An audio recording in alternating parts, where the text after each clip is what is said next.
everybody. I apologize for my informal appearance, but I just got back from Deer Park about 15 minutes ago. We just won the regional Quarterfinals. for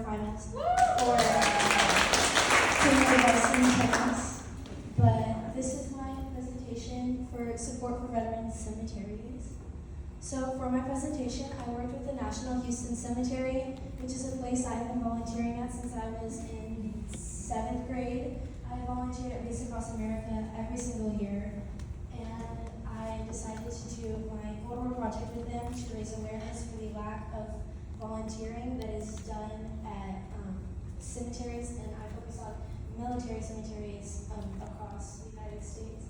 This was a man that I had the pleasure of meeting. His name is Guadalupe Leo. He is the one and only gardener for the entire National Houston Cemetery. And a quote that he says is, "This is one of the best cemeteries there is, but you can really see how much help we need." He was a 4-year Marine during Vietnam, and he's in his 70s, I want to say, and he's taking care of a huge cemetery all by himself. Next slide. So a little bit of background about the National Cemetery Administration, which builds and provides funds for a lot of the cemeteries.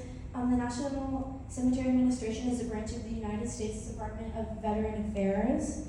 The NCA manages 155 cemeteries across 42 states, and including Puerto Rico. And then, while not officially designated as NCA until 1998, its administrative birthday is 1973 when Congress passed the National Cemeteries Act.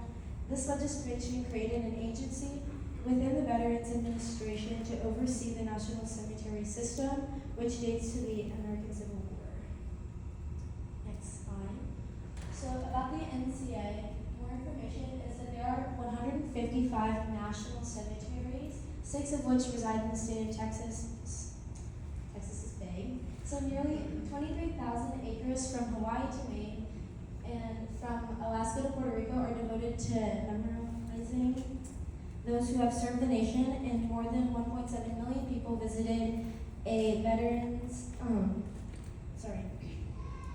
VA cemetery in the year of 2022. 78,000 hours were spent volunteering at VA cemeteries in the year 2022. So while 78,000 hours sounds like a lot, just the National Houston Food Bank has around, what I checked earlier today, was 127,000 hours. If there is one building that has that many hours just in Houston, in 155 cemeteries managing 78,000, you can see a large discrepancy in the amount of volunteer help there is. Not to discredit anyone who volunteers at the National Food Bank, but just to raise awareness for other areas that need service. So next slide. The National Houston Cemetery itself was established on December 7th, 1965 as a Veterans Administration Cemetery.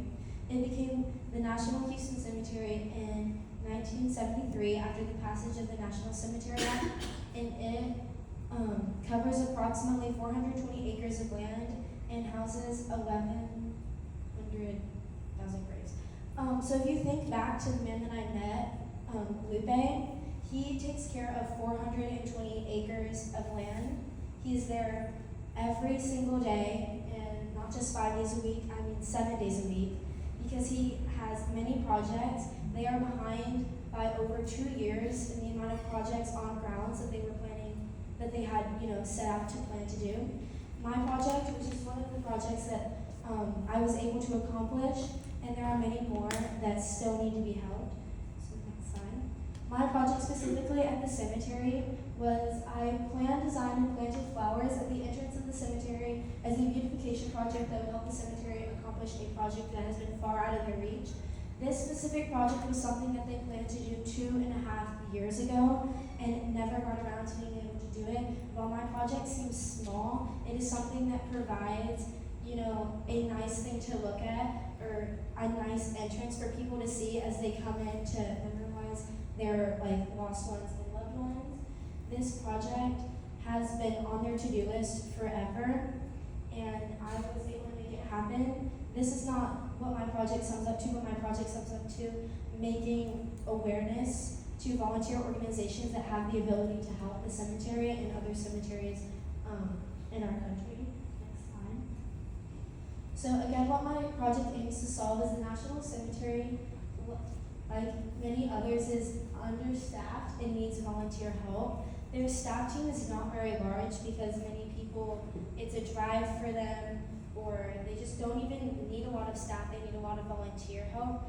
They actually don't have a gardening service that is staffed under the cemetery. They pay a different service because they don't have those people willing to work, under their roof to be able to do that. So Lupe has to set aside a lot of that time for himself as well. My project is designed to be an example as to what kinds of projects the cemetery needs help with. The cemetery needs many help as well as many volunteers to get involved. The next slide. These are some other areas of additional support. There are a few service projects at the cemetery. The cemetery would appreciate volunteer help. Some of them are pulling weeds in flower beds, planting more flowers at the cemetery, straightening headstones, cleaning up the grounds, and cleaning grave markers. And although these sound like such small tasks, when you take into account that there are over 100,000 graves and one person managing all of them right now, it becomes a lot bigger scale. These pictures on the right are some of the flower beds that are empty that could be taken care of and having flowers planted in them, just like what I did for mine. And it's not a crazy expensive project, it's just something that is out of their reach because they have so many other vital things that are going on within their facility. Next slide. Another example of a service project was my brother Christian. His project completed for his Eagle Scout project for Boy Scouts was building a lower device storage unit assembly. This is what they use to store the machines that lower graves into the ground. This has been in use for quite a few years now. He did this our freshman year of high school, and this is another type of project that was on their list that was just something that they could not accomplish and is very expensive to buy.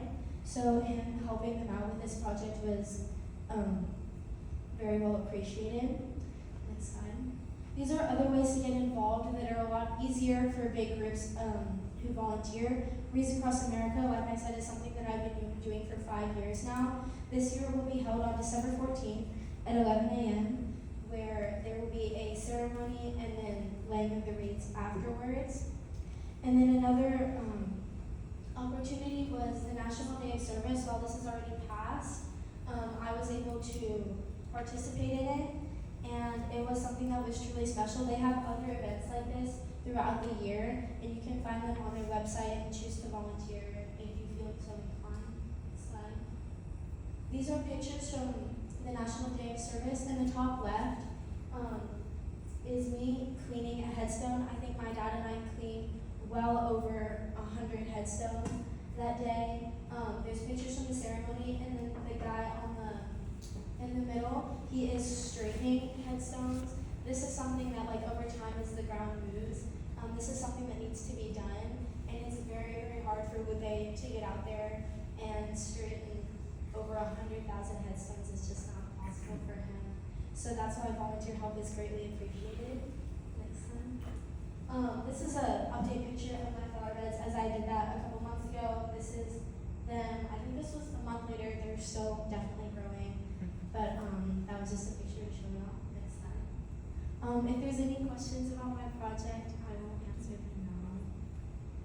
If not, then on our next slide, I have the QR code. This is just a Google form that I can get information and opinions back from my presentation, just in case there are any further questions that you come up with later or any improvements that I can make on my presentation.